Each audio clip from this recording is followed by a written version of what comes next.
Hello नमस्कार दोस्तों। तो एक और 18 अक्टूबर को आईपीओ ओपन होने जा रहा है आईआरएम एनर्जी लिमिटेड का। तो जानेंगे हम कंपनी के काम के बारे में। उसके बाद देखेंगे आईपीओ डिटेल, कंपनी के फाइनेंशियल कैसे हैं, ग्रे मार्केट में डिमांड कैसी चल रही है, और अंत में बताएंगे अपना व्यू कि इस आईपीओ में अप्लाई करना है या इसको अवॉइड करना है। तो सबसे पहले देख ले रहे हम कंपनी के काम के बारे में। अगर कंपनी के जैसे मुख्य रूप से काम देख लिया जाए तो जो गैस डिस्ट्रीब्यूशन का काम है, नेचुरल गैस डिस्ट्रीब्यूशन का, तो उसका यह काम करती है। यानी देखा जाए तो जो अंडरलाइन पाइपलाइन होती है उनके माध्यम से अपने क्लाइंट्स के यहाँ तक ये नेचुरल गैस प्रोवाइड करवाती है। और इनके कस्टमर में देख लिया जाए तो इंडस्ट्रियल कस्टमर भी, कॉमर्शियल, डोमेस्टिक तथा ऑटोमोबाइल से जितने भी रिलेटेड कस्टमर हैं इनके ये कस्टमर हैं। और कंपनी मुख्य रूप से देख लिया जाए तो गुजरात, पंजाब तथा दमन दीव में अपने काम को फैला रही है। यानी इसका मुख्य रूप से काम गुजरात तथा पंजाब और साथ में दमन दीव में इसका काम फैला हुआ है। और अभी तक इसके ग्राहकों में देख लिया जाए तो कुल क्लाइंट्स इनके जो डोमेस्टिक देख लिया जाए डोमेस्टिक क्लाइंट में तो 48,172 इसके डोमेस्टिक क्लाइंट्स हैं, 179 इसकी इंडस्ट्रियल यूनिट्स हैं और 248 इसकी कॉमर्शियल क्लाइंट हैं। और कंपनी देखा जाए तो जो सीएनजी गैस होती है वहाँ पर इसके स्टेशन भी हैं, 216 इसके सीएनजी गैस स्टेशन भी हैं। यानी कंपनी का काम तो देखा जाए बहुत बढ़िया है, फ्यूचर ग्रोथ वाला है और डिमांडिंग वाला काम है। चलिए अब देख ले हम आईपीओ की डिटेल के बारे में। आईपीओ 18 अक्टूबर को ओपन होने जा रहा है और 20 अक्टूबर तक ओपन रहेगा। जैसा प्राइस बैंड देखे ले 480 से 505 रुपये के बीच में इसका प्राइस बैंड रखा गया है। और हम पहले भी कई बार बता चुके हैं कि जब भी आप प्राइस बैंड भरिए तो हायर प्राइस बैंड ही भरकर अप्लाई कीजिए। तो जैसे इसमें 505 रुपये प्राइस बैंड भरकर ही आपको आईपीओ को अप्लाई करना। लॉट साइज देखे ले तो 29 शेयरों का एक लॉट है। और अगर टोटल इशू साइज देख लिया जाए इस आईपीओ को तो 545 करोड़ के आसपास इसका टोटल इशू साइज रखा गया है। लिस्टिंग एनएसई बीएसई दोनों पर होगी।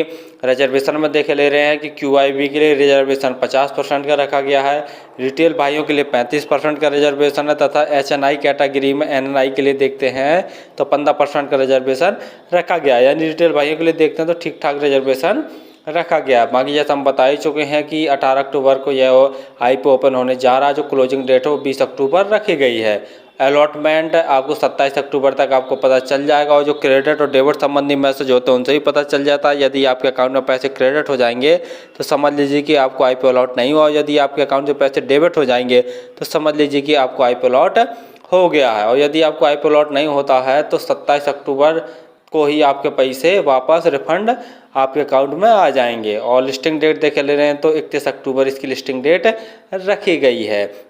और थोड़ा सा ये भी ध्यान रखिए क्योंकि जो आजकल जितने भी आईपीओ एसएमई आईपीओ इनमें एक नियम बनाया गया है कि T+2 डेज यानी T+2 डेज के अंदर ही आपको लिस्टिंग एवं अलॉटमेंट डेट बतानी पड़ेगी। तो कोई आईपीओ है या कोई कंपनी है जो आईपीओ ला रही हैं वह इस नियम का पालन कर रही हैं तो 3 दिन के अंदर ही ये सारी चीज़ें हो जा रही हैं। तो इस बात को भी थोड़ा ध्यान दीजिए, तो समय समय पर चेक करते रहिए। और यदि आप रिटेल कैटेगरी में अप्लाई करना चाहते हैं तो एक लॉट में अप्लाई करने के लिए आपको लगभग 14,645 रुपये खर्च करने पड़ेंगे। यदि आप स्मॉल एचएनआई कैटेगरी में अप्लाई करना चाहते हैं तो उसके लिए आप 14 लॉट अप्लाई करने पड़ेंगे और उसके लिए आपको 2,05,030 रुपये खर्च करने पड़ेंगे। और इसका पी देख ले तो 24.13 इसका पी है। ROE 18.23% तथा ROCE 14.19% है। यानी ROE और ROCE देखते हैं तो दोनों दमदार हैं। और फाइनेंशियल देखे ले रहे हैं, लेकिन फाइनेंशियल देखने से पहले आप हमारे चैनल को तो सब्सक्राइब कर लें ताकि आपको समय समय पर आईपीओ संबंधी जानकारी तथा एसएमई आईपीओ संबंधी जानकारी मिलती रहे। तो जैसा देख रहे हैं कि यहाँ जो कंपनी के एसेट्स हैं साल साल लगातार बढ़ रहे हैं और जो ऑल अमाउंट करोड़ में दिए हुए रेवेन्यू देखते हैं तो मार्च 2020 में कंपनी का रेवेन्यू 166 करोड़ का था, 2021 में बढ़कर 212 करोड़, मार्च 2022 में देखते हैं तो 549 करोड़ का हो गया, मार्च 2023 तक 1045 करोड़ का टोटल रेवेन्यू हो गया। उसके बाद मार्च के बाद देखते हैं मार्च 2023 से अप्रैल मई जून यानी 3 महीने में ही कंपनी का जो रेवेन्यू है वह 248 करोड़ का हो गया। यानी रेवेन्यू में देखते हैं तो साल दर साल बम्पर ग्रोथ देखने को मिल रहा है। वहीं प्रॉफिट आफ्टर टैक्स देख ले रहे हैं तो 2020 में कंपनी का जो नेट प्रॉफिट था वो 21 करोड़ के आसपास था, मार्च 2021 में लगभग 34 करोड़ का नेट प्रॉफिट, मार्च 2022 में 128 करोड़ का नेट प्रॉफिट है और मार्च 2023 में देखते हैं तो कंपनी को 63 करोड़ का प्रॉफिट हुआ था, यानी नेट प्रॉफिट में भयंकर गिरावट देखने को मिली है।